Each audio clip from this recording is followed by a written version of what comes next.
Hello.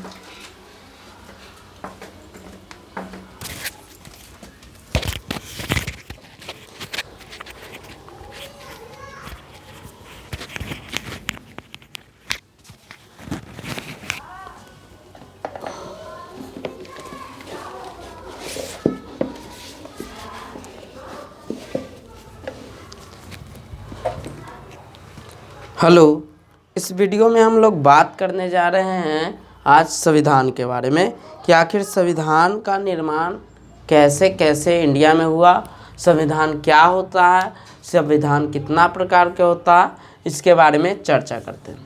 ठीक, सबसे पहले ये जानने का प्रयास करते हैं कि आखिर संविधान क्या होता है। तो संविधान एक प्रकार का नियम कानून है, ठीक ना।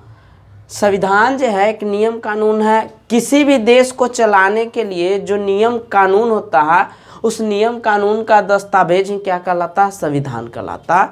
संविधान होता है दो तरह के, एक होता है लिखित और एक होता है अलिखित। जो संविधान होता है कितने प्रकार का होता है, दो तरह के, एक होता है लिखित संविधान, एक होता है अलिखित संविधान। संविधान को इंग्लिश में कॉन्स्टिट्यूशन के नाम से जानते हैं। अब देखिए, लिखित संविधान किसे कहते हैं, तो ऐसा संविधान जो लिखा गया है, और अलिखित कहते हैं वैसा संविधान जो नहीं लिखा गया। इसका डिफिनेशन हालांकि यह पूर्ण नहीं है। लिखित संविधान के मतलब यह नहीं होता है कि सिर्फ लिखा गया, और अलिखित का मतलब होता है नहीं लिखा गया। लिखित संविधान कहते हैं वैसा संविधान जो लिखा तो गया लेकिन उसमें अगर बदलाव करना चाहें तो आसानी से नहीं कर सकते हैं, उसमें बहुत सारा रूल है, तब जाके उसमें कोई संशोधन किया जाता है। और अलिखित संविधान कहते हैं कि वैसा संविधान जिसमें अगर कोई संशोधन करना हो तो आसानी से संशोधन कर सकते हैं, तब उसको कहते हैं अलिखित संविधान। जैसे भारत का संविधान जो है लिखित संविधान है, अमेरिका का संविधान लिखित संविधान है। अगर उसमें किसी तरह का रूल को चेंज किया जाता है तब उसमें बहुत सारा प्रोसेस होता है, बैठक लगाया जाता है, उसमें वोटिंग करवाया जाता है, वोटिंग के आधार पर देखा जाता है कि इसमें संशोधन होना चाहिए या नहीं। लेकिन अलिखित में कोई ऐसा रूल नहीं है कि इतना वोटिंग होगा उसके बाद होगा। जैसे इंग्लैंड के पूछेगा कि सबसे पुराना संविधान किसका है, तो याद रखिएगा सबसे पुराना संविधान जो है यानी पहला संविधान है इंग्लैंड के। और एक क्वेश्चन पूछता है कि सबसे पुराना लिखित संविधान किसका है, तो ये अलिखित में आता है, इंग्लैंड का जो है अलिखित संविधान में है। जबकि लिखित अगर संविधान पूछेगा सबसे पुराना तो अमेरिका के है, सबसे पहला संविधान अलिखित अमेरिका के है। और उसके बाद पूछेगा कि भारत का भी कैसा संविधान होता, तो लिखित संविधान होता। ठीक, यानी कि इंग्लैंड में अगर किसी तरह का रूल चेंज करना है संविधान में तो उसके लिए कुछ खास रूल नहीं है, उसमें नॉर्मल प्रोसेस के आधार पर इसको कर दिया जाता, चेंज कर दिया जाता। लेकिन वहीं भारत में और या अमेरिका में करना रहता तो इसके लिए बहुत सारा प्रोसेस होता। ठीक, तो ये होता है लिखित और एक होता अलिखित। दूसरा, जब भारत जो था, जब इसका पृष्ठभूमि देख लेते हैं कि आखिर भारत में संविधान कैसे बना। तो देखिए, सबसे पहले जब आज़ादी के बाद 1939 से 45 में पूरा विश्व युद्ध शुरू हो गया पूरा देश में 1939 से 45। इसी समय भारत में क्या चल रहा था, 1942 में शुरू हो गया था भारत छोड़ो आंदोलन। और दो तीन ऐसा फैक्टर हो गया जो अंग्रेज को भारत छोड़ने पर मजबूर किया था। उसमें पहला था 1939-45 का जो द्वितीय वर्ल्ड वार था, सेकेंड वर्ल्ड वार, वो, और एक था भारत छोड़ो आंदोलन के कारण जो लोग यहाँ मतलब अंग्रेजों के साथ मारपीट मतलब बहुत ज़्यादा उग्र हो चुके थे वो। इन आंदोलनों के कारण अंग्रेज ये समझ चुका था कि अब शायद स्थिति ऐसा उत्पन्न हो गया कि भारत को आज़ाद करना चाहिए। तीसरा कंडीशन ये हो जाता है कि इंग्लैंड में उस समय वहाँ का पार्टी चेंज हो जाता है और नया पार्टी लेबर पार्टी का स्थापना होता है, नया वहाँ प्रधानमंत्री चुना जाता है, जिसका विचारधारा शायद यह रहता है कि अब शायद हमको भारत को आज़ाद करना चाहिए। तो इस तरह के कुछ फैक्टर ऐसा है जिसके आधार पर भारत को आज़ादी मिली। अब बात यह था कि 1947 में आज़ादी मिलने से पहले अंग्रेज लोग भारतीयों को बोला कि अगर आप चाहते हैं कि ठीक है, अगर हम कल होके चले जाते हैं भारत से, तो आप लोग बताइए कि आप अपना देश को कैसे चलाइएगा, इसके लिए कुछ नियम कानून होना चाहिए। तब क्या होता है कि इसी के लिए कुछ क्या बोलता है, इंग्लैंड से एक भेजा जाता है मिशन। ये मिशन कहने का मतलब जिसका खास मकसद रहता है भारतीय संविधान का निर्माण करवाना, जिसका नाम होता है कैबिनेट मिशन। कभी कभी क्वेश्चन पूछा जाता है कि कैबिनेट मिशन का जो एंट्री हुआ था भारत में कब हुआ था। कैबिनेट मिशन का एंट्री हुआ था 1946 में। जब यह भारत आया तो क्या हुआ था, यह भारत में चुनाव पहले करवाया था। मतलब कि लोगों के द्वारा हुआ, वोटिंग नहीं हुआ था। जो विधानमंडल था ना स्टेट वाइज, उसमें से वोटिंग हुआ था और उसमें चुनाव के आधार पर एक सभा का निर्माण किया गया जिसका नाम पड़ा संविधान सभा।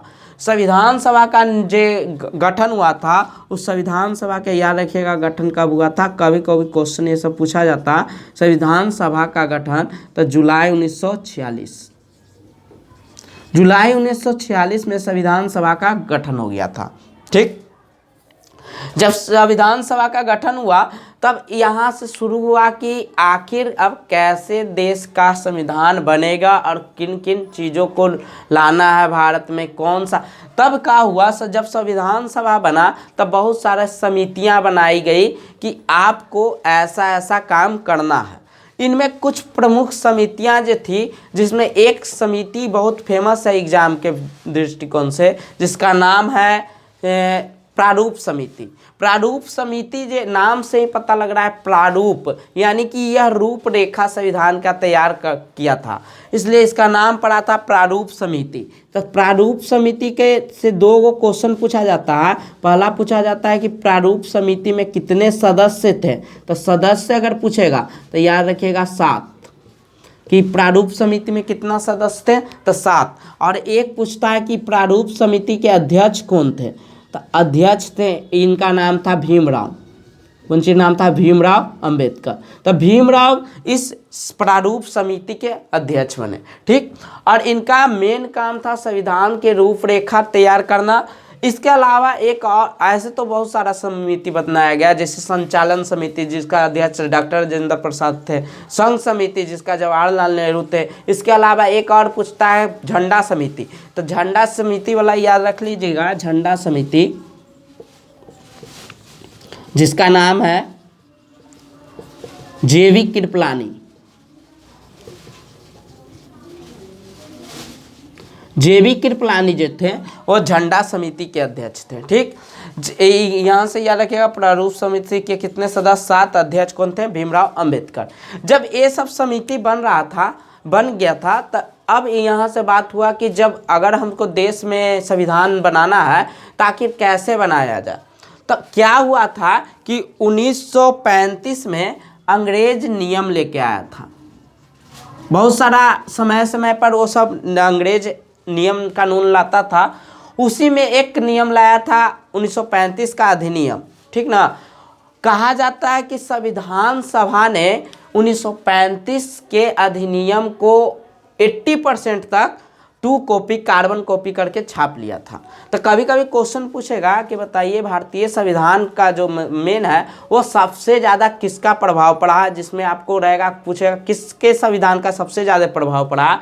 तो एक रहेगा इंग्लैंड, दूसरा रहेगा अमेरिका, तीसरा रहेगा दक्षिणी अफ्रीका और एक ऑप्शन आपको रहेगा 1935 का अधिनियम। तो भारतीय संविधान पर सबसे ज़्यादा जो प्रभाव देखने को मिलता है किसका है? 1935 का ज़्यादातर बात हम अपने संविधान में शामिल किए थे। ठीक, इसके बाद पूछता है कि 1935 के तो किए थे, इसके अलावा बहुत सारे देशों का संविधान पढ़ा गया। लगभग कहा जाता है कि 60 देशों का संविधान पढ़ा गया था।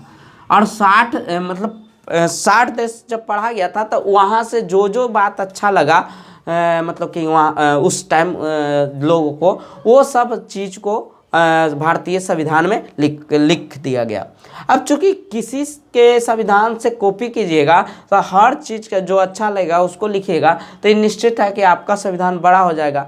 चूँकि भारत का संविधान लिखित था, जिसके कारण ये इस कहा जाता है कि पूछा जाता है क्वेश्चन कि सबसे लंबा लिखित संविधान किसका था, तो याद रखिएगा भारत का संविधान सबसे लंबा है। ठीक, अब देखिए जब ये 1935 से बना, इसके अलावा भी बहुत सारा ऐसा देश था जहाँ के संविधान से बहुत सारे बातें लिया गया था। उसमें कुछ देख लेते हैं कि कौन कौन ऐसा मतलब देश था जहाँ के संविधान से जो लिया गया वो फेमस है। तो देखिए सबसे पहले जो है, ऐसे तो बहुत सारे चीज़ लिया गया था लेकिन हम उन पॉइंट पर चर्चा करेंगे जो एग्ज़ाम में आपको सैनिक के एग्ज़ाम होता है, मिलिट्री के एग्ज़ाम होता है, इस सब में बहुत ज़्यादा क्वेश्चन उठाता है। ठीक, एक जो इंग्लैंड से लिया गया था 2 चीज़ सबसे फेमस बता रहे हैं। इंग्लैंड से जो लिया गया था सबसे पहला चीज़ था एकल नागरिकता,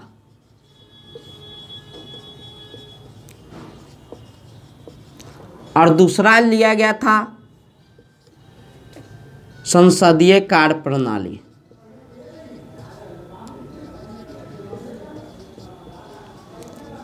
तो याद रखिएगा संसदीय प्रणाली जो लिया गया है इंग्लैंड से लिया गया है, जबकि एकल नागरिकता कहाँ से लिया गया, इंग्लैंड से। अब एक पॉइंट और है कि एकल नागरिकता क्या, तो देखिए एकल नागरिकता के मतलब होता है भारत जो है सिर्फ और सिर्फ केंद्र के आधार पर मतलब कि आपको नागरिकता दिया जाता है, स्टेट लेवल के आधार पर नागरिकता नहीं दिया जाता।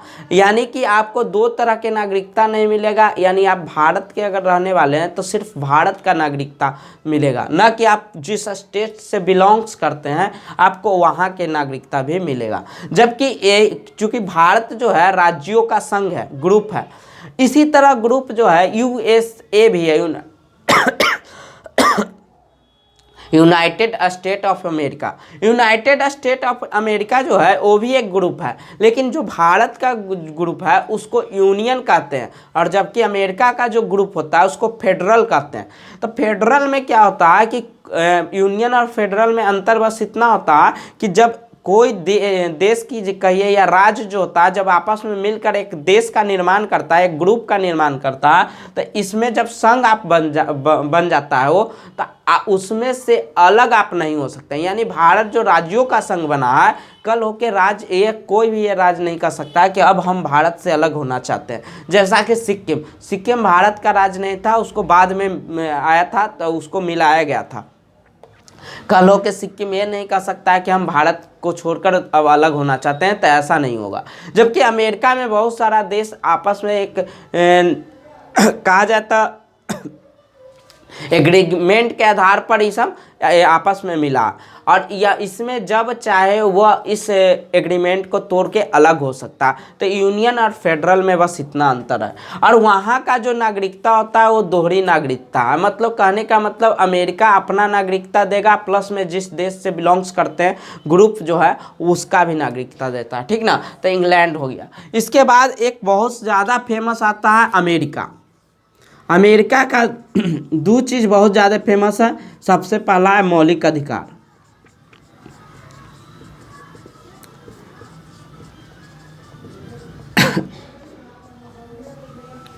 और एक होता है राष्ट्रपति का पद।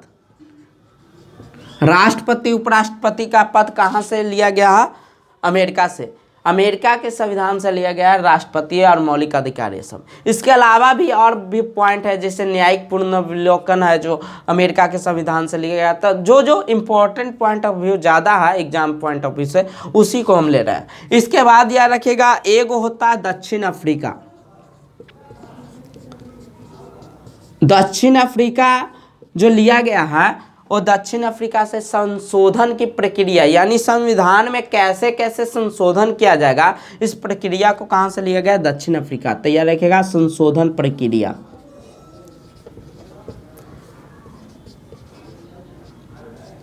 इसके बाद यह रखिएगा एक आयरलैंड बहुत फेमस है, अब देखिए इसको कभी कभी याद रखिएगा, आयर से आयरन याद रखिएगा। आयरन एक तत्व है, इसलिए याद रखिएगा आयरलैंड से लिया गया राज्य का नीति निर्देशक तत्व, नीति निर्देशक तत्व।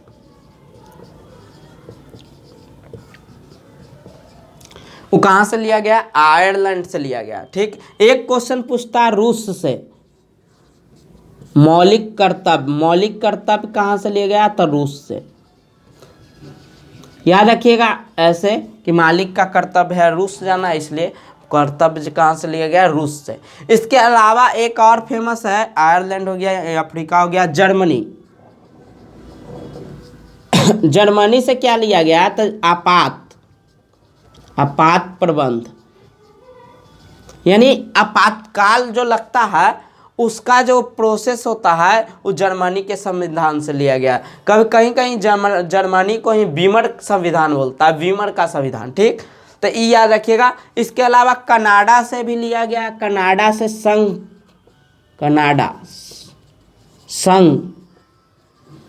संघ प्रणाली जो है कनाडा से। ठीक ना। इसके अलावा भी बहुत सारा है, जिसे आयरलैंड से लिया गया है कि राज्यसभा में जो मतलब एक तरह से राज्यसभा का चुनाव प्रक्रिया होता है वो आयरलैंड के संविधान से लिया गया। तो ये सब जो हम बता रहे हैं वो फेमस है। ठीक, इसके अलावा याद रखिएगा कुछ कुछ के हम ऐसे बताते हैं।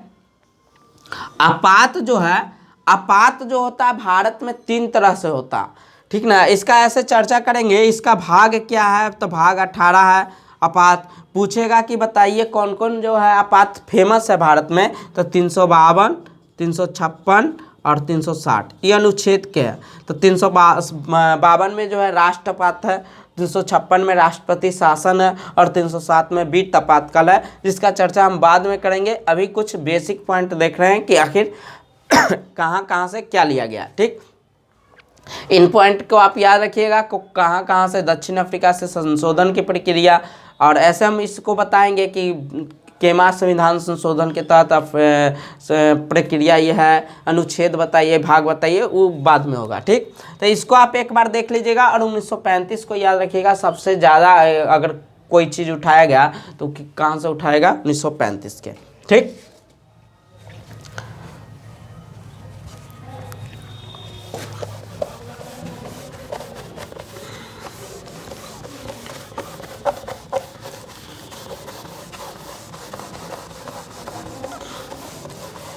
अब देखिए कुछ जब संविधान बनकर तैयार हुआ था तो संविधान बनते समय उसमें कभी कभी पूछा जाता है कि बताइए संविधान कब बनकर तैयार हुआ था।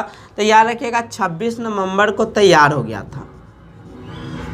26 नवंबर 1949 को संविधान बन गया था। ठीक, इसी 26 नवंबर को हम लोग मनाते हैं संविधान दिवस भी, इसी को कानून दिवस या विधि दिवस के रूप में भी मनाते हैं 26 नवंबर को। इसके बाद जब ई कहता है कि 26 जनवरी 1950 को क्या हुआ था इस संविधान को पूरे देश में लागू कर दिया गया था कि आज से ऐसा संविधान लागू हो चुका है। ठीक, तो 26 जनवरी 1950 को लागू हुआ था, इसलिए 26 जनवरी को क्या मनाया जाता है? गणतंत्र दिवस मनाया जाता है। ठीक ना। 26 जनवरी जो था, ऐसे तो इतिहास में जब पढ़िएगा तो 26 जनवरी चूज करने का कोई खास मतलब ऐसे तो नहीं था कि 26 जनवरी उस दिन कुछ था, लेकिन एक घटना हुआ था इतिहास में जब जवाहरलाल नेहरू जो थे रावी नदी के तट पर झंडा फहराकर 1929 की कहानी है। और उसके बाद 1930 में 26 जनवरी को पूरा भारत नहीं, जो जहाँ पर रहते हैं वहाँ पर चारों पट्टी घूमकर झंडा फहराते हैं और लोगों को कहते हैं कि हम स्वतंत्र हो गए, यानी स्वाधीनता दिवस मनाया जाता है। इसी कारण इसको बाद में गणतंत्र दिवस के रूप में मनाया गया। ठीक, इसके पीछे और कोई ज़्यादा नहीं है। कभी कभी क्वेश्चन पूछा जाता है कि बताइए जो संविधान बना के तैयार हुआ उसमें कितना समय लगा? तो याद रखिएगा 2 वर्ष 11 माह 18 दिन। इतना दिन में बनकर संविधान तैयार हुआ था। इसमें 114 गो एक तरह से 114 को जो था वो बहस छिड़ा था, 114 दिन लगा था, मतलब बातचीत जो हुआ था उसमें। इसके बाद एक क्वेश्चन पूछा जाता है कि सभा का बैठक बता दिए, गठन कब हुआ था ये बता दिए, देखिए इसमें तो ऐसे बहुत सारा पॉइंट है, जैसे पूछता है कि बताइए जब संविधान सभा बना था तो उसके अंतिम में जब संविधान बन के तैयार हुआ था तो उस पर कितने लोगों ने हस्ताक्षर किया था लास्ट, तो 284। सीट कितना रखा गया था तो 389। बहुत सारा ऐसा पॉइंट है जो पूछा जाता है, लेकिन उस पर हम चूँकि ज़्यादा टाइम नहीं है इसलिए वही पॉइंट बताने की कोशिश कर रहे हैं जो एग्जाम में ज़्यादातर पूछा जाता है। ठीक, इसके बाद याद रखिएगा भाग और अनुच्छेद अनुसूची के बारे में बता देते हैं। ठीक ना, तो देखिए भाग, अब देखिए कोई भी जब संविधान खोलिएगा, मतलब एक तरह से भाग कहने का मतलब हो गया कि जब कोई किताब खोलते हैं तो उसमें बहुत सारा चीज़ रहता है, जैसे मान लेते हैं पहला पार्ट 1, पार्ट 2, पार्ट 3 ऐसे रहता है ना किताब। ठीक उसी तरह से एक तरह से भाग में बटा हुआ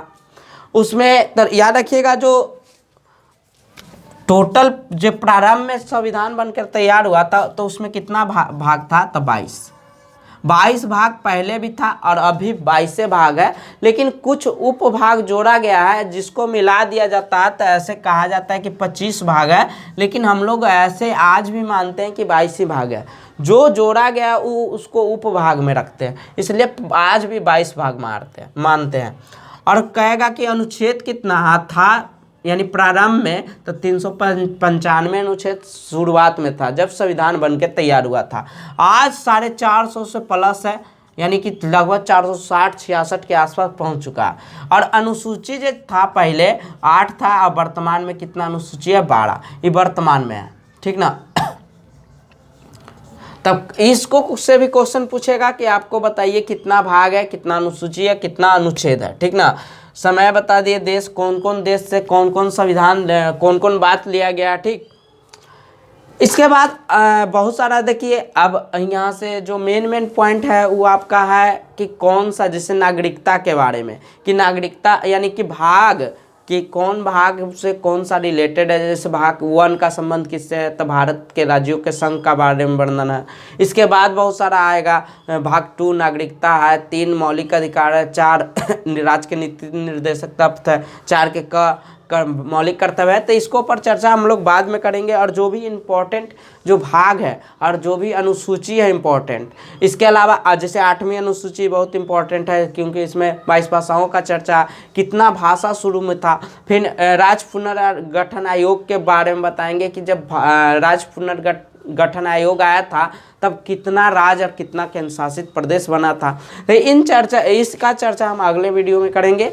और इस में जो भी पॉइंट लगभग बताएं उसको आप एक बार देख लीजिएगा। ये एक तरह से नॉर्मल पृष्ठभूमि स्टार्ट किए थे कि कैसे संविधान बनकर तैयार हुआ, लेकिन इसके पीछे बहुत सारा एक तरह से देखा जाता है हिस्ट्री है। 1928 के समय जब आया था साइमन कमीशन, तो वहाँ से एक तरह से कहानी स्टार्ट होता है। उससे पहले भी बहुत सारे ऐसे घटना हुए हैं जो संविधान के एक तरह से नींव डालने का काम किया। तो संविधान के बनने के पीछे बहुत सारा है स्टोरी। ठीक ना, तो ऐसा नहीं है कि जो तो हम सिर्फ करंट वाला बात बताएं कि 1939-45 में जो अंग्रेज लोग ऐसा किए हैं, वर्ल्ड वार हुआ, प्लस में 1942 में इधर भारत छोड़ो आंदोलन हुआ, उसी टाइम में लेबर पार्टी का स्थापना हो गया था इंग्लैंड में। तो बहुत सारा ऐसा फैक्टर था जो वर्तमान में करंट में उस टाइम चल रहा था। ठीक ना, तो इसको आप लोग देख लीजिएगा। इसके अलावा एक जो अगले वीडियो में ये भी बात करेंगे कि जब संविधान सभा बनकर तैयार बना था तो उसमें एक सरकार बनाया गया, अंतरिम सरकार, यानी वो जो था वो एक तरह से कुछ मंत्री का पोस्ट बनाया गया था। उसको थोड़ा सा हम बता देते हैं, अंतरिम सरकार में किनको क्या पद मिला था।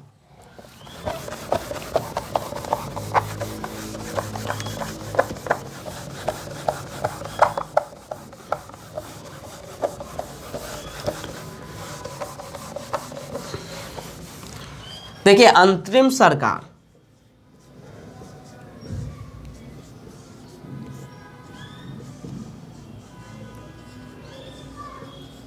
अंतरिम सरकार में एक पद मिला था गृह मंत्री। तो गृह मंत्री कौन थे, तो ये सब जानता है, सरदार पटेल थे, यानी सरदार वल्लभ भाई पटेल। सरदार पटेल हम शॉर्ट में लिख देते हैं। दूसरा था कि गृह मंत्री के बाद एक और बहुत फेमस था जिसका नाम था रक्षा मंत्री। रक्षा मंत्री कौन थे? तो रक्षा वही करेगा जिसमें बल रहेगा, तो याद रखिएगा बलदेव सिंह। बलदेव सिंह। इसके बाद याद रखिएगा राजेंद्र प्रसाद भी उस समय एक पोस्ट पर थे जिसका था नाम खाद्य मंत्री, यानी खाद्य मंत्री के रूप में बैठे थे कौन? राजेंद्र प्रसाद।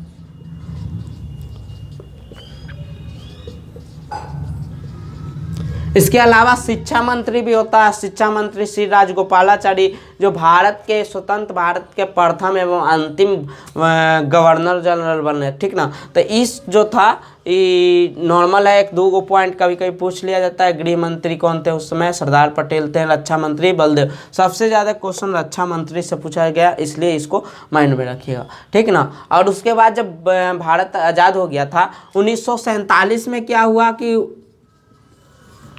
14 अगस्त दोनों जब देश अलग हो गया, मतलब कहने का मतलब है कि भारत और पाकिस्तान का बंटवारा हुआ था, तो 14 अगस्त को ही मतलब दोनों के दे दिया गया था दस्तावेज, संविधान जिसम मतलब अलग कर दिया गया था कि आपका अलग हो गया संविधान, आपका अलग हो गया, आप दोनों अब आज से अलग हो गया। बीच में एक लाइन खींचा गया जिसका नाम पड़ा रेड क्लिफ लाइन। तो एक जो बंटवारा हो चुका था, तो 14 अगस्त को क्या होता है, अंग्रेज कहना है जो पाकिस्तान रहता है, वो 14 अगस्त को ही खुशियाँ मनाना शुरू करता, झंडा फहराना शुरू करता और उसी दिन अपना स्वतंत्रता दिवस मनाता। जबकि 14 अगस्त को जब भारत को मिलता है, तो ये लोग सोचते हैं कि रात से अच्छा है कि दिन के उजाले के साथ अपने नए दिन की शुरुआत किया जाए, एक नया भारत की शुरुआत किया जाए। तो क्या होता है कि 14 अगस्त के बाद जो 15 अगस्त का सुबह का होता है, उस समय हम लोग आज़ादी का जश्न मनाते हैं। और 15 अगस्त 1947 को हमारा देश आज़ाद होता है,